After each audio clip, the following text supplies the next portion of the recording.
And the reason for Dennis Banks and Clyde Belcourt to be part of the formation of the movement was they were in prison.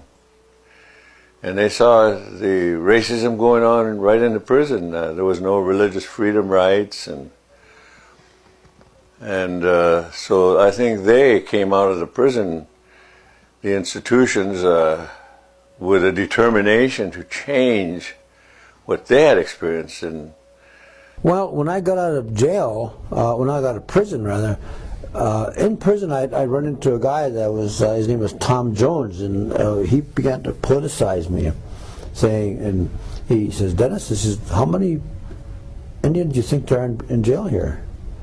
And I thought, well, gee, it must be a couple of hundred. He says, no, there's more, like almost 500. And he worked in the administration. He worked as a clerk. He said, no. He said, there's almost 500 of 1,000. He said, no, what does that tell you? I said, well, we get caught more often. No. And he made me think about it, made me think and think and think. And finally I began to see that we were being sent to prison because of just being Indians.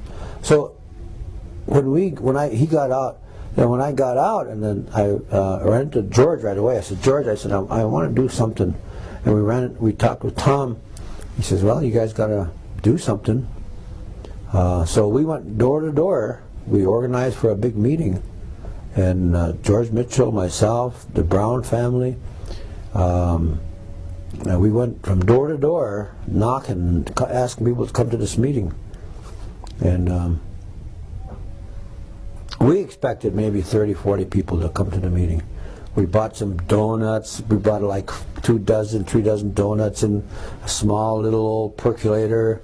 Maybe filled about 20 cups of coffee, but it was warm, so we bought a lot of lemonade, stuff like that.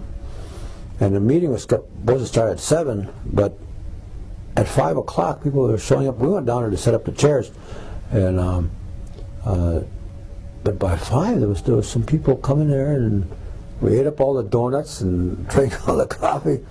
We had to make more, and by 6, there was like 100 people there, and by 7, it was just packed in there. We had to have those great big old fans going, putting them on the back. They're pulling in air, and I know we had a small one from the front pulling in the cool air, and the other one outside blowing it out from the back, and that was the beginning of it, and I kind of chaired the first meeting, saying that we have to do something about the police brutality, about the slum housing conditions, high unemployment that we're in,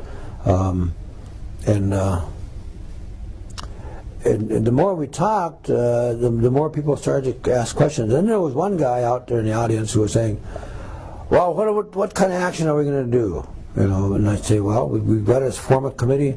We're sick of committees. Well, these committees don't do nothing.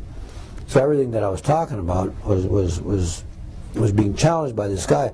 And the guy, of course, I knew, and that was Clyde Belcourt. And he wanted action right now. And we said, okay, we're going to go do it tomorrow morning. Well, we said, well, maybe Monday we can go